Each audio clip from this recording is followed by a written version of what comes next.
Hey, what's going on, everybody? Justin here, and it's the end of July, and we're getting into August, so that means we've got to go through some of our BookTube staple videos and whatnot, but I like to start out with my favorite one, which is the upcoming releases for the following month, and I have, I think, 7 nonfiction titles here for August that I'm really interested in. We got a good mixture of kind of general nonfiction as well as history and nature titles and stuff. So yeah, let's just go ahead and get right into it. So we're gonna start with one I actually have received early. This was from Princeton University Press, so thank you so much to them. And this is The Heart of the Wild: Essays on Nature, Conservation, and the Human Future. This was edited by Ben Mintier and Jonathan Losos. And the reason I was super excited for this one is I have read one of Jonathan Losos's other books, Improbable Destinies here, which is all about convergent and divergent evolution and everything. Just really cool vignettes and anecdotes dealing with, especially a lot of the anole lizards and stuff, dealing with hurricanes and evolving quite rapidly. Anyways, like I said, I really enjoyed this one, so when I saw he was kind of like the editor, and I think he contributes like 1 or 2 essays as well. I'm just really excited about this. There's a whole slew of nature writers, quite a few I haven't even heard of, but this is all about, actually I've read the first 2 essays so far in the introduction, but probably their introduction will explain it a little better than me just kind of rambling on. So here we go. So key to this process, Leopold, and Leopold being Aldo Leopold of Sand County Almanac fame.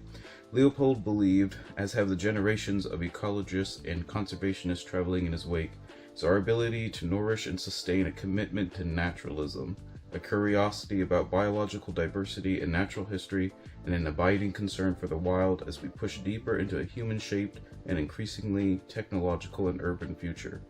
Articulating and defending this ethos and understanding both its demands and delights is the primary motivation of this book. So, like I said, I've read the first 2 essays on completely different topics, and I was already humbled by the first one, we'll just say that. So I definitely will be doing a much more in-depth review, kind of going through a bunch of them, maybe try to make it into a vlog. Not 100% sure how well that's going to go, but the essays are divided into 3 parts. So conservation, shifting ground, which is all about kind of rethinking our like mindset on, what does it mean to like conserve a species or conserve like parts of land and stuff, because that has changed like over time. Wilderness, wildness, wild legacies and liabilities. And then part 3 is knowing nature in the human age. Like I said, just gonna be a whole bunch of really good essays, hopefully, on tons of different stuff. Like I said, there's a few contributors that I haven't heard of before, but almost all of them have like their own publications and stuff, so this might be a good one to kind of go treasure hunting in the bibliography for more titles.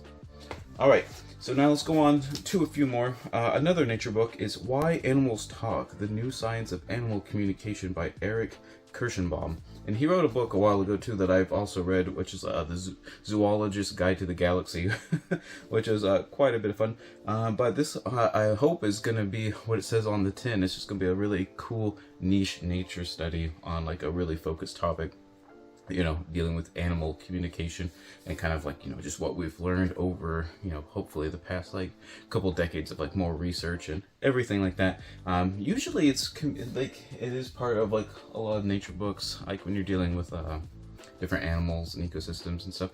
Communication is usually like a chapter. Like I know like all the bird books I've read, communication and songs and stuff is like a chapter in there, but it's never really like the main focus. Even a bunch of my bee books, like the different like honeybee waggle dances and stuff like is a form of communication and stuff. So it's gonna be kind of neat just to have a whole book dedicated to animal communication. So yeah. And then one kind of nature-y one, which it's going to be kind of like, I guess the biological sciences and physics combined, which is why I'm really interested in this one. It's Life as No One Knows It: The Physics of Life's Emergence by Sarah Walker. And I'm not 100% sure what this one's about, but it just sounded really interesting. I think it's about kind of dealing with the different preconceptions and misconceptions and old data and stuff, and then what we've learned so far in the past, I guess the recent research on it, on the origins of how life emerged on planet Earth and stuff, and how it might emerge on like other planets and different moons and stuff where it might be be a possibility and stuff. All I remember, I try to think rack my brain on this topic. because it's kind of avoided a lot of times. It's kind of like one of those things where a lot of writers kind of just say, like, you know, it might be something we just like can't like ever know, depending on like what your beliefs are and things like that. It's funny because like Darwin kind of talks about his like warm little ponds and stuff. And the only other thing I can think of is like the Stanley Miller-Urey experiment from like the 50s or 60s or something. And how that like kind of produced amino acids, but then a bunch of people said, that wasn't like a good, like they didn't use like the right like reagents and chemicals and stuff. But anyways, like I said, I'm hoping this is like kind of all up-to-date research, so I can kind of fill in my gap in my knowledge base there on, you know, the possibility of like emerging life and how that could actually like come about and stuff like that. But it's also from like a physics, I assume this is kind of more like an astrophysics kind of standpoint, for like I guess, I don't know, I'm not 100% sure, but I was kind of getting the vibe that, you know, like extraterrestrial life and things like that as a possibility too, if, you know, life emerges on Earth, if similar conditions are found elsewhere, you know, what say you. But anyways, like I said, just sounded like a cool blend of physics and biology. And then one last nature book, we have Bite, an incisive history of teeth from hagfish to humans by Bill Shutt. And this one, I've also read another book by this author. And this is, I remember this, I think it was like I did a review of this way back in the weeds of time here. I think it's like my first year on BookTube, but Cannibalism, A Perfectly Natural History by Bill Shutt. And this was, you know, a lot of fun. I kind of learned a bunch of stuff I didn't feel like I needed to learn, but you know, you kind of please having it, and I guess everything like that. But this is all about, you know, bites, you know, like the different animals and like their biting forces, like what's unique and different and special and cool about them. And the reason I kind of became interested in this one is I'm reading The Secret History of Sharks right now, and their teeth and their bites basically are like a major way of identifying ancient extinct species of sharks and stuff. So I was kind of like interested in seeing if like that was kind of like correlated into that book and everything like that. But like I said, this one's also like another kind of just really specific I guess nature topic, and just like writing a nice book on it. So those are probably like like I said, I think I've said that before in like a couple other ones, like the Sing Like Fish review, you know, just a really niche nature topic, and then just doing a book on it is probably like my, you know, just my favorite bread and butter kind of book there. Next up, we have a history book, and it's The Bookshop, A History of the American Bookstore by J. Myers. And you know, it's literally a history of bookstores. Like, I mean, I don't know. I love microhistories. For those who don't know, that's like when you write a book on just kind of like a really like small historical topic, whether that's like an object or something along those lines, just a very kind of particular area of study. And this, like I said, this is going to be a history of bookstores in the United States. I don't know, it just sounds really cool. It's just a great idea. And I wish I had more bookstores around me. We have, I remember Indie Bookstore Day earlier this year. I drove an hour to like my favorite, like kind of local-ish bookstore, but it closed over this past summer. There is one about half an hour away, but it doesn't really sell any nonfiction books, so I like almost like never use it.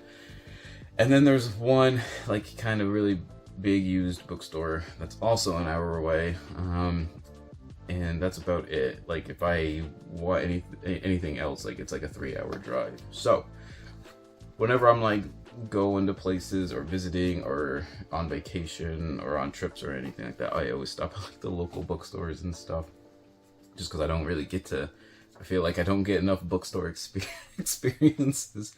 I have been in the oldest one in the state of Maine a bazillion times in Sherman's. But yeah, like I said, just a history of bookstores just sounds like just a really nice comfort read. And I'd assume a lot of you would probably agree with that as well. And then next up we have I have a philosophy book and kind of a, I don't know what you'd call it, like maybe a sociology type book, but I feel like I've been trying to expand my reading. I've read a bunch of kind of current events and maybe not current events, but I guess kind of current issues, I suppose. This one is Examination, Why Our Obsession with Grades Fails Everyone, and a Better Way to Think About School by Sammy Wright. And when I saw this one, it just got me thinking, like, I haven't really thought a lot about, like, schooling recently, though. Like, my son's, like, growing up, and he's gonna have to start taking, like, you know, formalized tests, like, pretty soon and everything. And it did get me thinking on how, like, you know, there's this whole shtick of, like, you know, teaching towards the test. There's just a lot of, like, rote memorization kind of going on with a lot of stuff. But yeah, just how much sort of relies on, like, people's, like, SAT scores and things like that. It really does make you think that there probably is some, like, a better system, better methodology out there and everything. And I kind of just want to, like, brush up on that, like, learn more, like, I guess, options and things that maybe have been put forward in different studies and things like that, just to kind of know a little bit more about this as it becomes, like, kind of, I guess, maybe not more important to, like, my life in particular per se, but, you know, like I said, like, my son's grown up, and, you know, would there theoretically be, like, a better option for, like, other people, you know, the generations coming after me. And then lastly is a philosophy book, not like, I guess it's more like a secondary source, and it's Byung-Chul Han, A Critical Introduction. This is by Stephen Knepper, Ethan Stoneman, and Robert Willey. Now, for those who don't know, I did start, like, a philosophy Discord channel. I'll leave a link down below if you want to join, where we just, you know, we read different philosophy works and kind of just, like, talk about them and stuff. But I was just talking to my friend Tim and some others and stuff about how no one really talks about, like, contemporary philosophers or reads them or anything. Like, you almost never see it and stuff. So that's something I want to kind of, like, start doing. And after looking up a couple different, like, modern day philosophers and stuff, Byung-Chul Han, like, really stood out. I guess just, like, kind of like the things that I was interested in and everything. And he's a philosopher who was born in South Korea, but has lived most of his life in Germany, and used to be a professor in Germany. But a lot of his works are kind of dealing with kind of a critique of, like, modern day society, in the sense of, like, how we're focused so much on, like, efficiency and production and our fast pace. And his big shtick is, like, we're in, like, currently we're in an achievement society, right? Like, that's the only thing, I guess that's sort of like the end game that everyone and, like, businesses and, like, life is starting to, like, revolve around in the West, is just focusing on achieving certain things. And he kind of critiques, like, I guess, he's got, like, 20 different books that have been translated in English, so it's a whole bunch of kind of, like, different topics and everything. But I just kind of like the whole idea of the vibe of, like, kind of the more writing, like, learning more about, like, kind of the slower living, kind of like the anti-hustle culture and that kind of stuff. I don't know, it just sounded really interesting. I think his breakout book was The Burnout Society, which came out probably 10 years ago. I want to say, like, it came out, like, right after I graduated college, so I'd say about, like, 10 years ago or something like that. And that's kind of all about kind of, you know, like, how burning out, like, a lot of, you know, millennials and Gen Xers and stuff have, like, burned out of society just because of this, like, achievement culture, and how it's sort of a symptom of, I guess, yeah, like, an achievement society and everything. Like I said, I kind of, like, this isn't, like, a primary source per se. It's kind of like an overview of his works and stuff. And I thought it might be kind of a good way to kind of figure out which ones to read, and I guess then kind of get started with that. I don't know. Like I said, it's just something I personally want to start doing. It's just kind of reading more contemporary philosophers and stuff. Just, I don't know, just because I want to. But anyways, thank you so much for watching. I hope you enjoyed some of these recommendations. Leave a comment down below if you have any new releases that you're excited that are coming out in the near future. And always remember, whatever you're reading, read victoriously.